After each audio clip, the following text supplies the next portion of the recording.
This was wild. Absolutely insane. I mean, have we ever heard Poppy scream this much?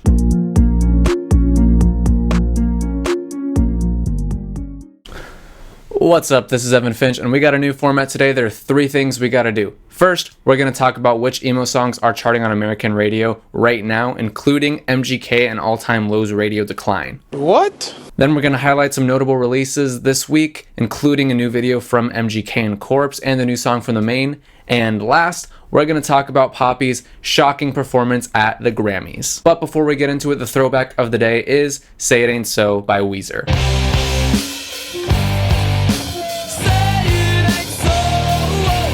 Alright, let's start with the radio. We're gonna do rock radio, then alternative radio, and then top 40. So starting off on rock radio, Escape the Fate has made a big jump this week with their song Invincible, now at number 20. It was previously at 26 last week. Another big jump this week, A Day to Remember, all the way up to 19 with Everything We Need, up last week from 23. Then at 17, we got Scarlet Cross by Black Veil Brides, up from last week at number 20. Breaking even at number 10, we got Teardrops by Bring Me the Horizon, but is still up in plays, so that's a good sign. And another huge jump, we got Animals by Architects up to number 7 from last week at 12, has increased 146 plays. I think it's going to be breaking the top 5 in the next update or 2. Moving on to the alternative chart, less big jumps, a lot of just tiny jumps or breaking even. So at number 19, we got Fake Friend by Nothing Nowhere, up from last week at 20. And at 16, we got Violent by Carol's Daughter, I think that's how you say her name, up from last week at 18. And breaking even at 15, we got Bloody Valentine by Machine Gun Kelly. This song is just slowly climbing down the charts. And then at number 12, we got Estella by Kenny Hoopla and Travis Barker. This song is an absolute banger. I love this song. A lot of the songs above it on the chart are going pretty strong, so it's going to take a few weeks before it hits the top 10, but I'm confident that it will. Moving on. Number 9, we got All My Favorite Songs by Weezer, breaking even at number 9. I didn't realize the song was so high up there, but that's really cool. And then at number 4, we've got Monsters by All Time Low, down from number 3 last week, but it still has a 41 increase in plays, which is pretty great, but I'd say overall it's still on a downward trend from being at number 1 for so long. And last, at number 2, we got My Ex's Best Friend, breaking even, but it is down in plays significantly, down 192 plays. The song is definitely on its way down. No, God! No, God, please, no! No! Alright, moving on to top 40. At number 18, we got Monsters by All Time Low. It is up from last week at 19, but it is down 274 plays. So that is not a good sign. This song looks like it is on its way off the charts. And then we've got Machine Gun Kelly breaking even at number 10 with My Ex's Best Friend, but it is down 63 plays. The song may also be on its way off the chart, unfortunately. But we'll just have to keep an eye on it and see. So that's the radio chart, some exciting stuff. Moving on to music news. First, we have a new video from MGK Corpse for the song Daywalker. Fight! Yeah. They try to kill me in the rain. And Corpse is a faceless YouTuber, so we were all kind of wondering what he's gonna do. I don't think he's been in any music videos before. So they had YouTube star and Twitch streamer Valkyrae perform his parts, which was a very interesting move. I don't know exactly what her channel's about, but I know she's been playing Among Us with Corpse and other gamers a lot. Now, to be honest, I'm not really a fan of other people lip syncing the singer's parts in music videos, but this might be the first time that I was actually okay with it. It was unexpected enough that it was inherently entertaining, but it also made sense, you know? It felt right. And Valkyrae did a damn good job. It was a very watchable performance. I like this music video quite a bit. It's definitely worth watching at least once. Check it out. All right, new songs. We got Perfume by Dwayne featuring Awsten Knight.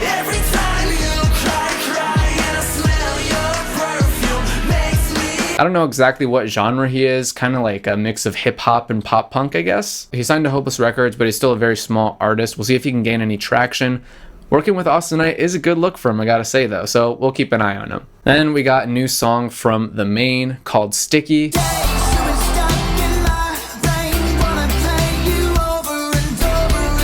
This is a straight up bop. It's very cheerful and dancey, and now that it's spring, it just feels like a great change of pace. Like, this is your new happy anthem for a new time. You gotta check this one out. Add it to your good vibes playlist or whatever. We also got a new song, Houdini, from emo pop artist AViVA.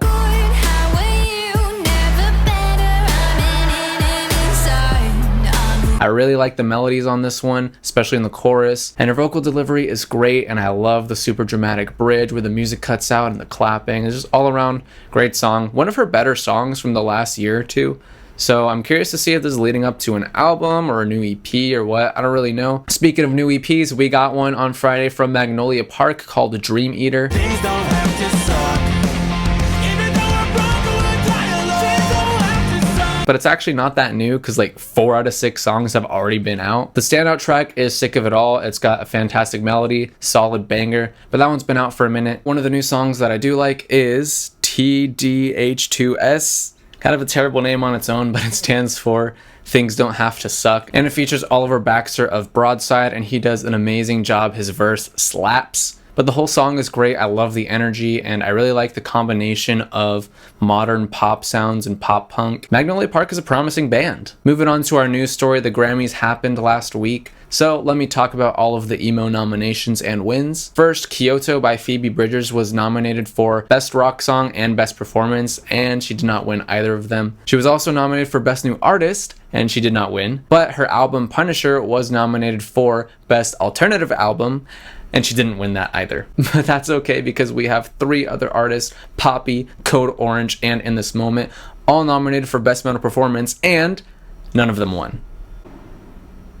But the real win for our world was Poppy performing her new song, Eat, on the Grammy stage.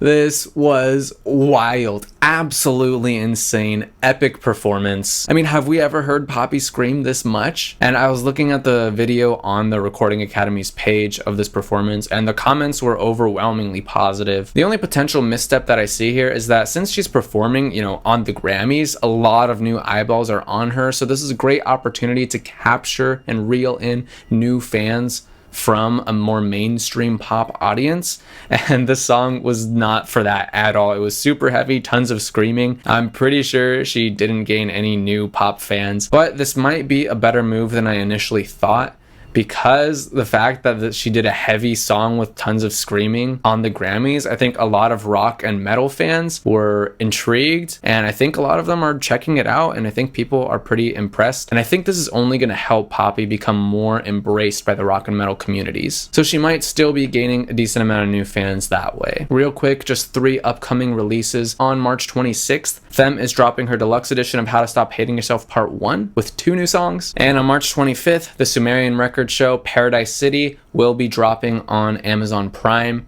I think Andy Black and Ben Bruce are both acting in it. And on March 24th, All Time Low is finally releasing a brand new single, Once in a Lifetime. This is an incredibly important release for them. Monsters has been out for a year at this point, and it's been making waves ever since, and it is just now finally on the decline. So a ton of people are going to be ready to check this one out, curious how All Time Low is going to follow up. I know I am. So anyway, huge moment for them. I'm excited, also nervous. We'll just have to see how it goes on March 24th. I will probably be reacting to that, so subscribe if you'd like to see that. And last thing, my favorite song at the moment is 1-800-Miss Your Guts by Tramp Stamps. You took me to prom, held hands in front of my mom. It's a nice nostalgic pop punk ballad, but also very fresh, and it just hits you right in the feels. If you like the songs that I mentioned in the radio portion of the show and some of the new releases, a lot of those songs are on my The Future of Emo playlist. I'll put that link in the description below so you can follow it. Also, if you like this kind of video and you'd like to see it again next week or in the future, please leave me a comment letting me know, because I'm trying to be more than just a reaction channel, but I need to find other kinds of videos that work for me and work for you. So yeah, let me know if you got any ideas for me. If you like this video, go ahead and like this video. If you want to see more videos like this and more reactions in the future, make sure you subscribe and hit that bell icon. That's all I got for you today. This is Evan Finch. So long and good night. What was your favorite thing about tonight? Best thing about tonight? Yeah, what was the best thing about tonight? Best thing about tonight's that we're not fighting. Stop!